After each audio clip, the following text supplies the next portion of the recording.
कुछ भी बोलने पर कोई कहे ऐसे समय भगवत प्राप्ति हो जाएगी, ऐसे प्रिय प्रीतम मिलेंगे तुम्हें। हाँ, उनको बोलने दीजिए। अपने को और पुष्ट हो रहा है कि नाथ परीक्षा ले लो, मैं आपको छोड़ने वाली नहीं।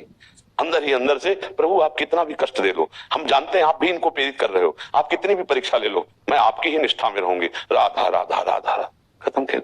यहाँ कोई झगड़े की जरूरत, अलग अलग जगह धर्म का स्वरूप निर्णय में आता है नहीं? तो अपने लोगों को यहाँ सहन करना है, यहाँ हमारी हानि नहीं होने वाली। हम उसमें भी भगवत भाव करके हट जाते हैं, प्रसंग नहीं करेंगे, हट जाते हैं, उपेक्षा कर दे। अब मान लो घर में ही कोई पति है, मान लो अगर ऐसा करता है तो उसके लिए हमने उपाय बताए।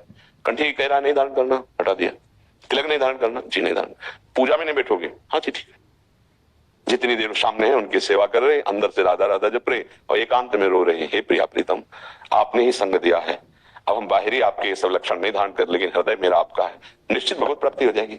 जब हम कह रहे थे तुम्हें क्या चिंता कर दी? मतलब आप कहीं ना कहीं शिष्यत्व भाव आता है ना संतों पर कि मैं इनका शिष्य, तो बात मानोगे तभी तो भाई, बात तभी रंग लाएगी जब आप शिष्यत्व भाव लाओगे। गीता जी तभी उपदेश दिया भगवान ने, मित्र भाव से नहीं दिया। जब नीचे उतर कर साष्टांग दंडवत में बोले शिष्यस्तेयं साधिमाम त्वं प्रपन्नम, मैं आपकी शरण में हूं, आपका शिष्य हूं, तब गीता उपदेश हुए।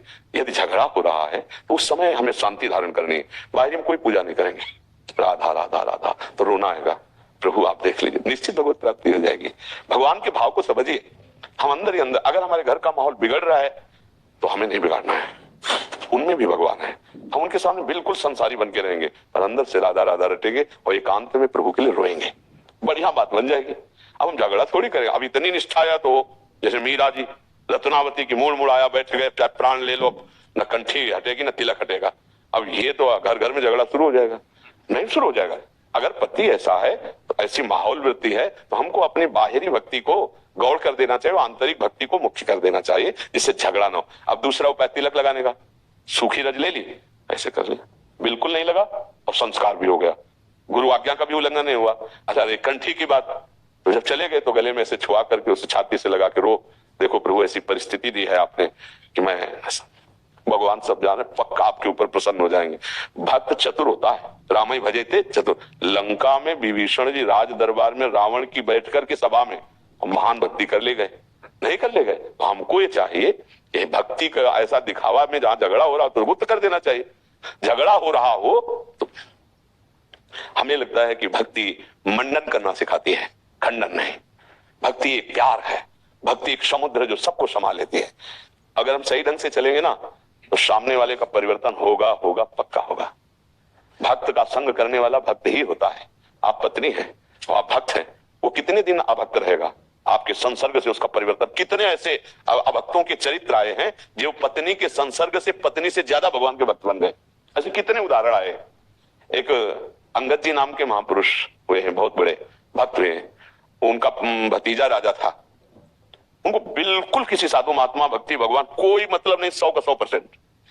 अब उनका जब ब्याह हुआ तो उनकी पत्नी बहुत ही सुशील और गुरु किए हुए और रात दिन भजन में लगने वाली। देखो भाग्य की बात देखो, जब उस घर में आई तो कहीं ठाकुर सेवा नहीं, कहीं कोई भगवान नाम नहीं, कोई बिल्कुल विलासितापूर्ण जैसे राजाओं के होते हैं।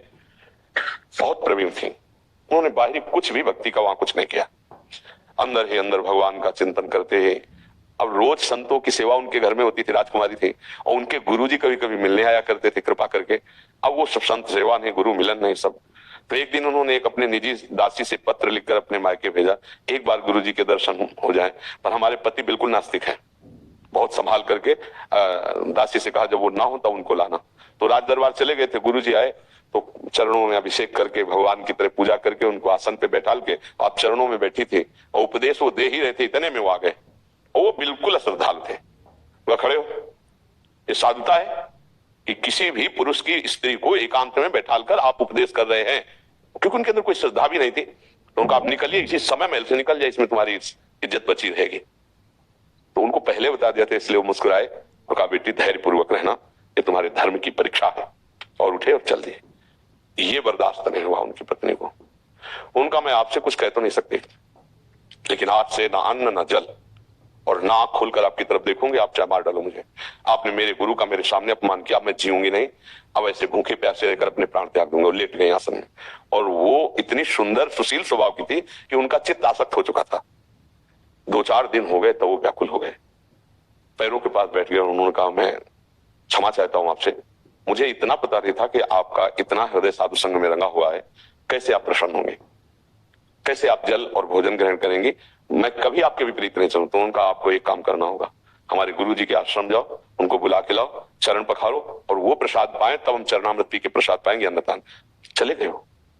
पत्नी में अत्यंत आसक्ति होने के कारण कि ये राजी हो जाए, ये बच जाए, गए जे ही प्रसाद पवाया और उन्होंने स्वयं पाया, उनको रोना आ गया। मैं इतना नीच हूं कि ऐसे संत के प्रति ऐसी भावना, ऐसी पत्नी के प्रति ऐसी भावना, धिक्कार है हमारे जीवन को। बड़ी ग्लानि हुई। पत्नी से कहा घर में ठाकुर विराजमान करो, हम दोनों मिलकर सेवा किया करेंगे और अतरे दिन संत सेवा करवाएंगे, सब खोज कर